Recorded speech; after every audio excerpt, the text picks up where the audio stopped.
আসসালামু আলাইকুম। আশা করি সকলে ভালো আছেন। অনার্স সায়েন্স একাডেমির পক্ষ থেকে আপনাদেরকে স্বাগতম। আজকে আমাদের অন্য একটা ক্লাসের মূল বিষয় ক্যালকুলাস 1 নন মেজর প্রশ্ন সমাধান 2017।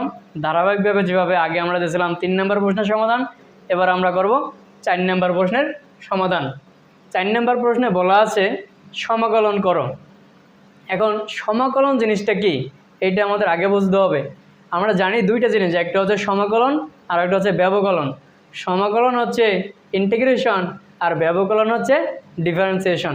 অর্থাৎ এই রাশিগুলোকে আমাদের কি করতে হবে? ইন্টিগ্রেশন করতে হবে অথবা সমাকলন করতে হবে। আসুন কিভাবে সমাকলন করব। আমরা সমাকলন হিসেবে একটা রাশি ধরে নিতে পারি, যেমন সমাকলন এক্স ডি এক্স, মানে এক্সের সাপেক্ষে এক্স রে অথবা এক্সের সাপেক্ষে এক্স স্কোয়ারকে সমাকলন।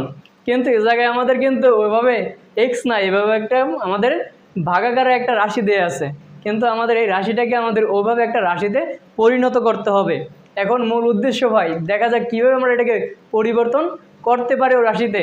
দেখুন, যদি আমরা এই নিচের রাশিটাকে যদি আমরা একটা নির্দিষ্ট মানে প্রতীক ধরে নিলাম আমরা সেই চলকটা কি জেড।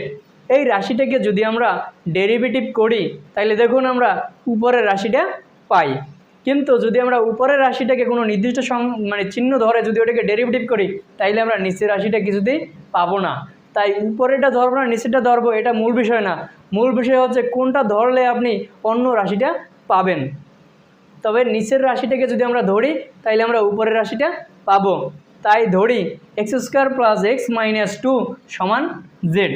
এখন আমাদের মূল উদ্দেশ্য বানানো কি, এই এক্সকে আমাদের ডিএক্সকে আমাদের বানাইতে হবে কিতে ডিজেডে। তাহলে এই জায়গায় জেড আসলো। এখন কাজ করতে হবে কি, উভয় পক্ষকে ডেরিভেটিভ করতে হবে। উভয় পক্ষকে ডেরিভেটিভ, সমাকলন না ভাই, উভয় পক্ষকে কী করতে হবে? ডেরিভেটিভ মানে অন্তরীকরণ করতে হবে। অর্থাৎ ডি ডিএক্স সাপেক্ষে এক্সের সাপেক্ষে এটাকে ডেরিভেটিভ, আবার এক্সের সাপেক্ষে জেডকে ডেরিভেটিভ। এক্সের সাপেক্ষে যদি আমরা এটাকে ডেরিভেটিভ করি, দেখুন এক্সের সাপেক্ষে প্রথম এক্স স্কোয়ারকে ডেরিভেটিভ, এক্স স্কোয়ারকে যদি ডেরিভেটিভ করি আমাদের মান আসবে টুয়াইজ এক্স। আবার এক্সের সাপেক্ষে এক্সকে ডেরিভেটিভ যদি করি মান আসে 1।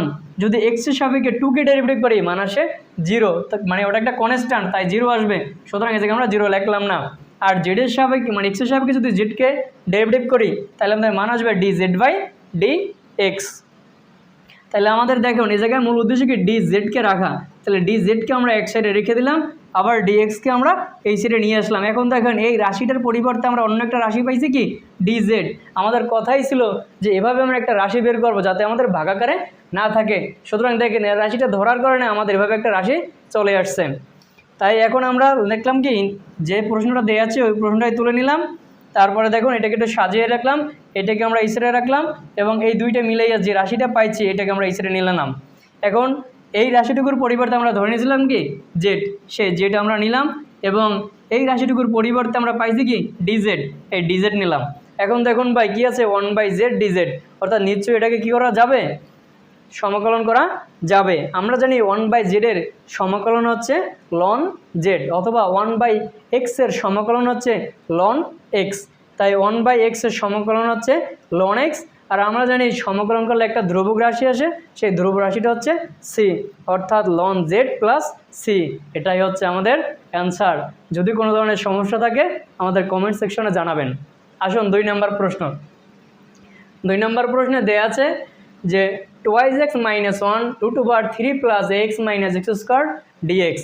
এখন দেখতে হবে এই রাশিটা কোনটা ধরলে আমরা অপর রাশিটা পাই। দেখেন যদি আমরা এই রাশিটাকে ধরি ডেরিভেটিভ করি তাহলে আমাদের মান আছে শুধু এক্স, কিন্তু সেক্ষেত্রে আমরা এই রাশি পাই না। যদি আমরা এই রাশিটাকে ধরে এই ডেরিভেটিভ করি, দেখুন এই রাশিটাকে ডেরিভেটিভ করলে আমাদের মান আসবে কি 1 মাইনাস টুয়াইজ এক্স। যদি মাইনাস রাশি কমন নেই তাহলে হবে টুয়াইজ এক্স মাইনাস 1, অর্থাৎ এই রাশিটা আসে। সুতরাং নিশ্চয়ই বুঝতে পারছেন আমরা কোনটা ধরবো। তাইলে আমাদের কাজ হচ্ছে এই রাশিটা ইকুয়াল জেড ধরা। এর আগে ভাই একটু কথা বলে নিই, আমাদের চ্যানেলটা প্লিজ সাবস্ক্রাইব করবেন এবং আপনাদের বন্ধুদের সাথে শেয়ার করবেন যাতে মূল্যবান এই টিপসগুলো আপনার বন্ধুরাও পেয়ে থাকে। দেখুন চলে আসি ভিডিওতে। আমাদের এ জায়গায় আছে কি জেড, তাহলে হবে কি ডিজেড বাই ডিএক্স, মানে এক্সের সাপেক্ষে ডেরিভেটিভ, তাহলে এই পক্ষকে আমাদের কী করতে হবে, এক্সের সাপেক্ষে ডেরিভেটিভ করতে হবে।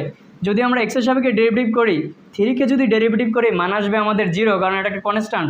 এক্সকে যদি ডেরিভেটিভ করি মান আসবে 1, এক্স স্কোয়ারকে যদি ডেরিভেটিভ করি মান আসবে টোয়াইস এক্স, আর এটাকে ডেরিভেটিভ করলে এইটাই থাকবে, অর্থাৎ ডিজেড বাই ডিএক্স। দেখুন এবার মাইনাস রাশি কমন নিলাম, কারণ কি, কারণ এর সাথে মিলানোর জন্য, যে টোয়াইস এক্স মাইনাস 1 ডিএক্স সমান ডিজেড।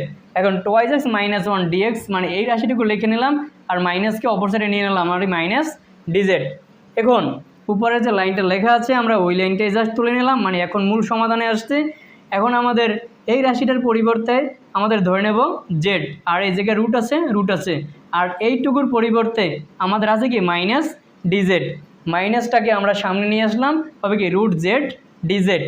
আমরা জানি যে এক্স স্কোয়ারের আমাদের সমকলনের সূত্র হচ্ছে x to the power 2 + 1 divided by 2 + 1 + c, এইটা হচ্ছে আমাদের মূল সূত্র। সেই সূত্র অনুযায়ী ভাই রুট ইকুয়াল আমরা লিখতে পারি কি হাফ। রুট ইকুয়াল যদি হাফ লিখতে পারি, তাহলে দেখুন এই জায়গায় আমাদের 2 এর পরিবর্তে আছে কত হাফ, তাহলে কি হবে half + 1 divided by half + 1 + c। এটাকে যদি আমরা কি করি, অর্থাৎ লসাগু করি, তাহলে আমাদের মান আসবে কত 3/2, আর নিচে ওটাকে হবে কত 3/2।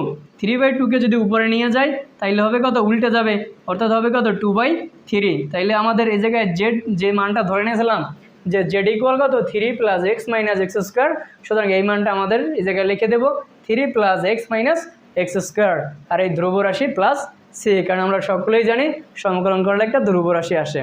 নিশ্চয়ই আপনারা বুঝতে পারছেন। আবার এটাও যদি কোনো ধরনের সমস্যা থাকে আমাদের কমেন্ট সেকশনে জানাবেন, ইনশাল্লাহ আপনাদের কমেন্ট সেকশন থেকে আমরা সবগুলো সমাধান দেওয়ার চেষ্টা করব। ধন্যবাদ সকলকে।